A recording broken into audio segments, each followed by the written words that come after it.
ॐ भूर्भुवः स्वः तत्सवितुर्वरेण्यं भर्गो देवस्य धीमहि धियो यो नः प्रचोदयात्. ॐ शान्ति शान्ति शान्ति. Namaste my dear friends. In this video I am giving Annamalai Swami quotes on self-enquiry meditation. If you can be continuously aware of each thought as it arises, and if you can be so indifferent to it so that it does not sprout or flourishes, you are well on your way to escape from the entanglement of the mind. Annamalai Swami in this picture is behind Bhagwan Sri Ramana Maharshi. Annamalai Swami says, Bhagwan Ramana Maharshi has said, when thoughts arise, stop them from developing by inquiring to whom is the thought coming. As soon as the thought appears, what does it matter if many thoughts keep coming up? Inquire into their origin or find out who has the thoughts, and sooner or later the flow of thoughts will stop. This is how self-enquiry should be practiced. When Bhagwan spoke like this, he sometimes used the analogy of a besieged fort. If one systematically loses of all the entrances to such a fort and then picks off the occupants one by one as they try to come out, sooner or later the fort will be empty. Bhagwan said that we should apply these same tactics to the mind. How to go about doing this? Seal off the entrances and exist to the mind by not reacting to rising thoughts or sense impressions. Do not let new ideas, judgments, likes, dislikes, etc. enter the mind, and don't let rising thoughts flourish and escape your attention. When you have sealed off the mind in this way, challenge each emerging thought as it appears by asking, where have you come from? Or who is the person who is having this thought? If you can do this continuously with full attention, new thoughts will appear momentarily and then disappear. If you can maintain the cease for long, a time will come when no more thoughts arise. Or if they do, they will only be fleeting, undistracting images on the periphery of consciousness. In that thought-free state, you will begin to experience yourself as consciousness, not as mind or body. However, if you relax your vigilance even for a few seconds and allow new thoughts to escape and develop unchallenged, the seas will be lifted and the mind will regain some or all its former strength. In a real fort, the occupants need a continuous supply of food and water to hold out during a siege. When the supplies run out, the occupants must surrender or die.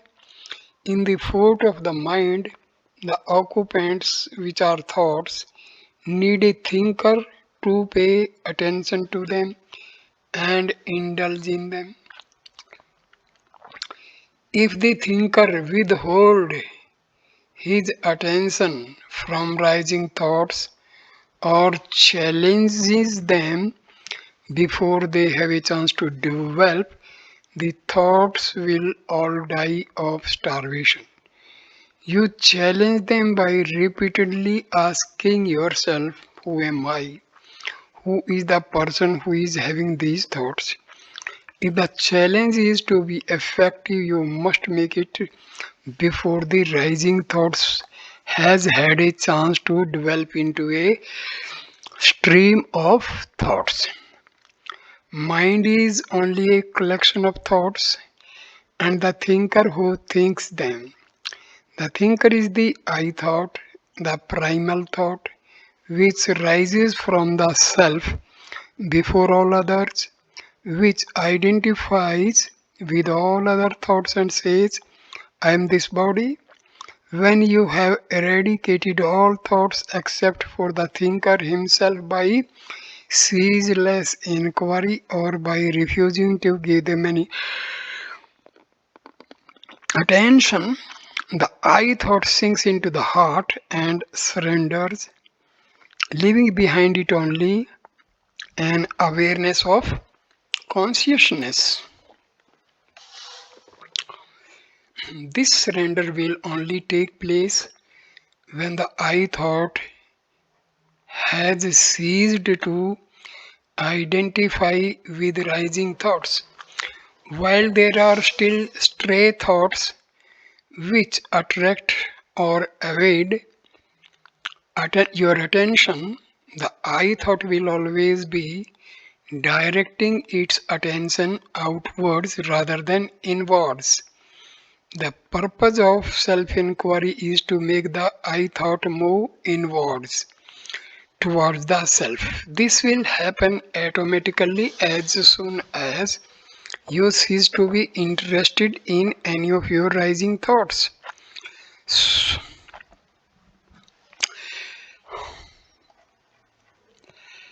If you are having a trouble with your enthusiasm for sadhana, just tell yourself, I may be dead in 7 days. Let go of all the things that you pretend are important in your daily life and instead focus on the self for 24 hours a day. Do it and see what happens. Remember that nothing that happens in the mind is you and none of it is your business. You don't have to worry about the thoughts that rise up inside you. It is enough that you remember that the thoughts are not you. Go deeply, go deeply into this feeling of I. Be aware of it so strongly and so intensely that no other thoughts have the energy to arise and distract you. If you hold this feeling of I long enough and strongly enough, the false I will vanish, leaving only the unbroken awareness of the real, immanent I, consciousness itself. Continuous attentiveness will only come with long practice. If you are truly watchful, if you are truly watchful, each thought will dissolve at the moment that it appears. But to reach this level of disassociation, you must have no attachment at all. If you have the slightest interest in any particular thought, it will evade your attentiveness, connect with other thoughts, and take over your mind for a few seconds. This will happen more easily if you are accustomed to reacting emotionally to a particular thought. Self-inquiry must be done continuously. It doesn't work if you regard it as a part-time activity. Sadhana is a battlefield. You have to be vigilant. Don't take delivery of wrong beliefs and don't identify with the incoming thoughts that will give you pain and suffering. But if these things start happening to you, fight back by affirming I am the self, I am the self, I am the self.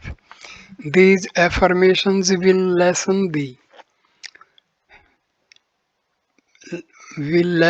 or reduce the power of the I am the body arrows and eventually they will armor plate you so successfully. The I am the body thoughts that come your way will no longer have the power to touch you, affect you, or make you suffer. If you can hold on to this knowledge, I am self at all times, no further practice is necessary. There is nothing wrong with looking at Bhagwan's picture. It is a very good practice. But if you should not get sidetracked from your main objective, which is establishing yourself as consciousness, don't get attracted to states of bliss or give them priority over the quest for the self. There are so many thoughts in the mind, thought after thought after thought. But there is one thought that is continuous, though it is mostly subconscious. I am the body. This is the string on which all other thoughts are threaded. Once we identify ourselves with the body by thinking this thought, Maya follows. It also follows that if we cease to identify with the body, Maya will not affect us anymore. When the rejection of mental activities become continuous and automatic, you will begin to have the experience of the self. A strong determination to pursue inquiry in this way will dissolve all doubts. By questioning who am I and by constantly meditating, one comes to the clarity of being. As long as vasanas continue to exist, they will rise and cover the reality, obscuring awareness of it as often as you become aware of them. Question: to whom do they come? This continuous inquiry will establish you in your own self and you will have no further problems. When you know that the snake of the mind never existed, and when you know that the rope of reality is all that exists, doubts and fears will not trouble you again.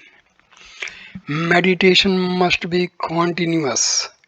The current of meditation must be present in all your activities. With practice, meditation and work can go on simultaneously. One must keep one's attention on the self if one wants to make progress on the spiritual path. The thoughts that come and go are not you. Whatever comes and goes is not you. Your reality is peace. If you don't forget that, that will be enough. Bhagwan's famous instruction, Summo Iru, be still, is often misunderstood. It does not mean that you should be physically still. It means that you should always abide in the self. In Sattva Guna, a state of mental quietness and clarity, there is stillness and harmony. If mental activity is necessary while one is in Sattva Guna, it takes place. But for the rest of the time, there is stillness. If Sattva Guna predominates, one experiences peace, bliss, clarity, and an absence of wandering thoughts. That is the stillness that Bhagwan was prescribing. Bhagwan is always present inside you and in front of you. If you don't cover the vision of Bhagwan with your ego, that will be enough. The ego is the I am the body idea. Remove this idea and you shine as the self. When I say meditate on the self, I am asking you to be the self, not think about it. Be aware of what remains when thoughts stop. Be aware of the consciousness that is.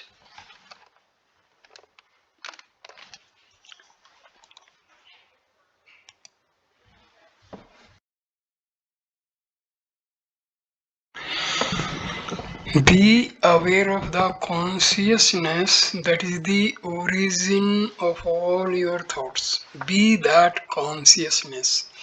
In the same way, mind is just a self-inflicted area of darkness in which the light of the self has been deliberately shut out. The mind and the body are both inert. Any energy or peace you experience can only come from the self. Drop the identification with the body. These experiences are making you too body conscious. Just be aware of the self and try to pay as little attention as possible to the body. The self is pure energy, pure power. Hold on to that. If you can give up duality, Brahma alone remains and you know yourself to be that Brahma. But to make this discovery, continuous meditation is required. Don't allocate periods of time for this. Don't regard it as something you do when you sit with your eyes closed. This meditation has to be continuous. Do it while eating, walking, and you're talking. It has to be continued all the time.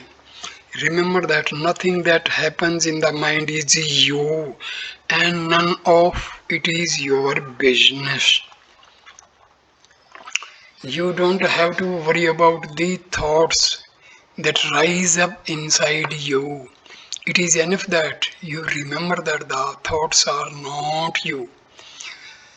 The human hour, a Tamil saint whom Bhagwan often quoted, wrote in one of his poems, "My Guru merely told me that I am consciousness.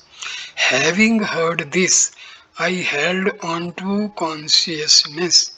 What he told me was just one sentence,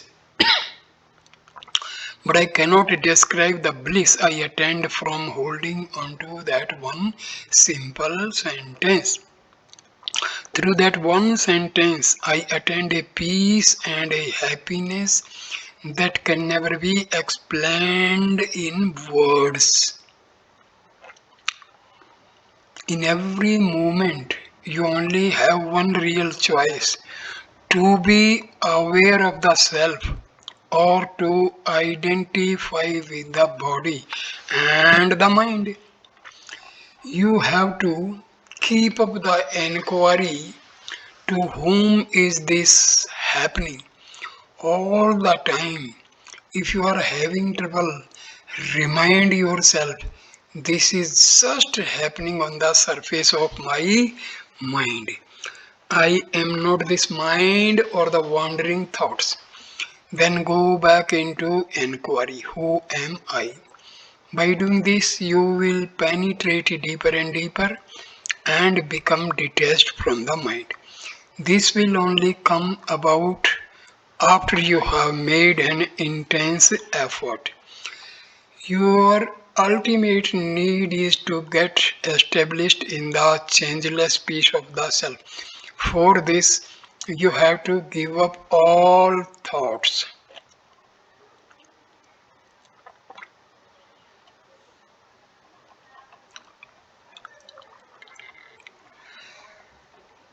Question. People who follow other paths sometimes experience samadhi states. Will they also have the experience of Safona? Light experience which can come before the samadhi experience.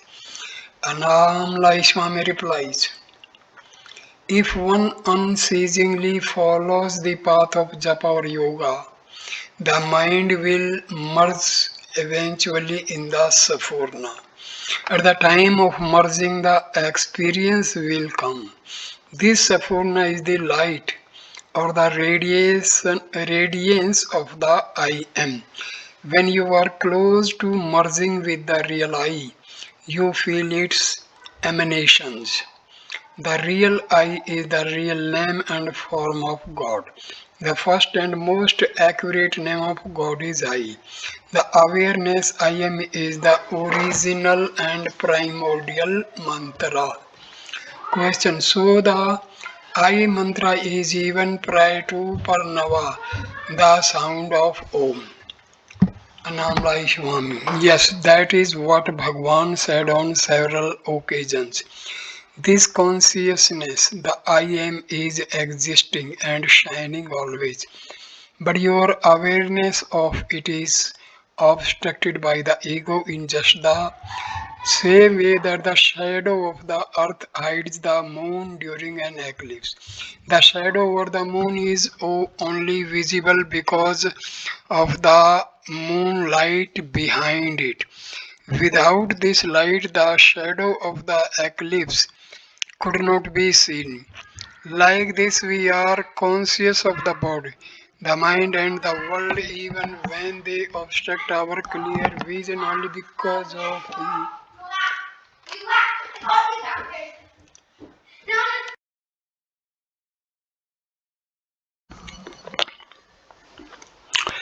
this. So the I mantra is even prior to Pranava, the sound of Om. Annamalai Swami replies, yes, that is what Bhagwan said on several occasions. This consciousness, the I am, is existing and shining always, but your awareness of it is obstructed by the ego in just the same way that the shadow of the earth hides the moon during an eclipse. The shadow over the moon is only visible because of the moonlight behind it. Without this light, the shadow of the eclipse could not be seen.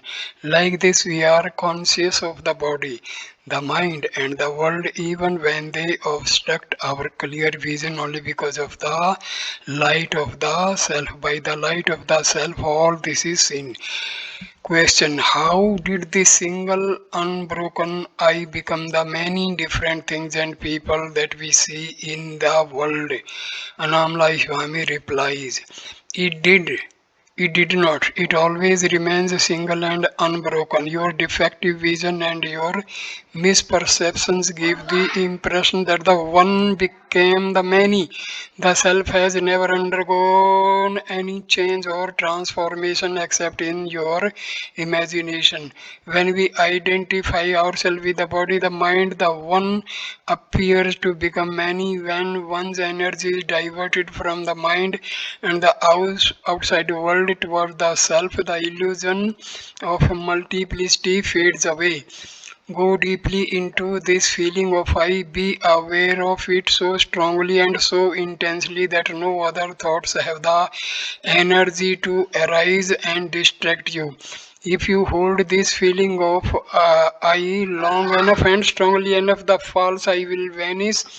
leaving only the unbroken awareness of the real immanent I consciousness itself.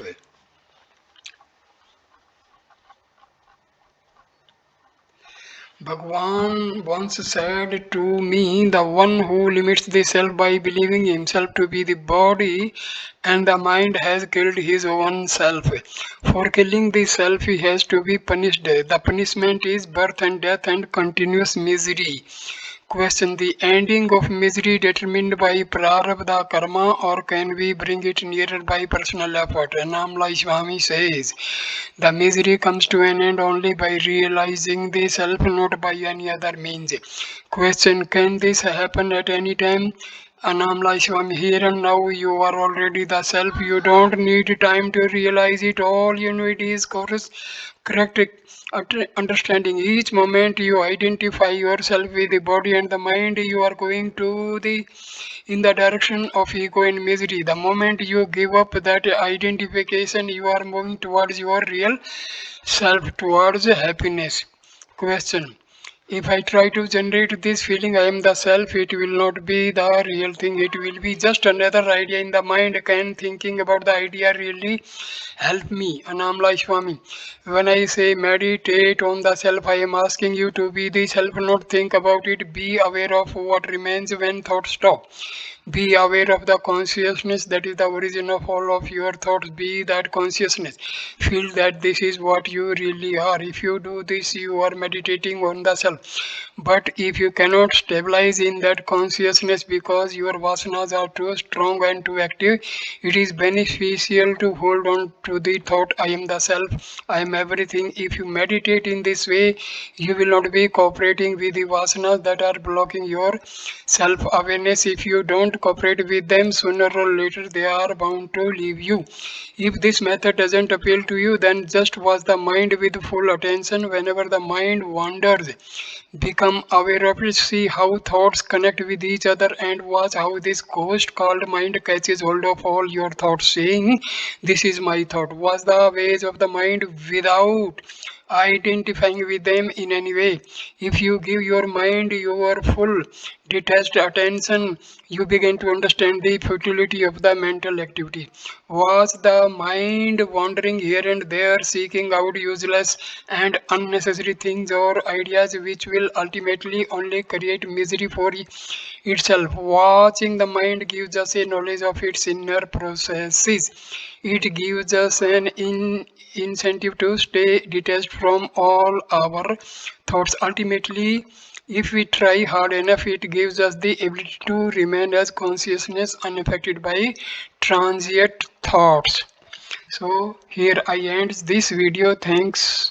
Please like, comment and share the video and subscribe the channel. Namaskar my dear friend. Thanks a lot. Namaskar.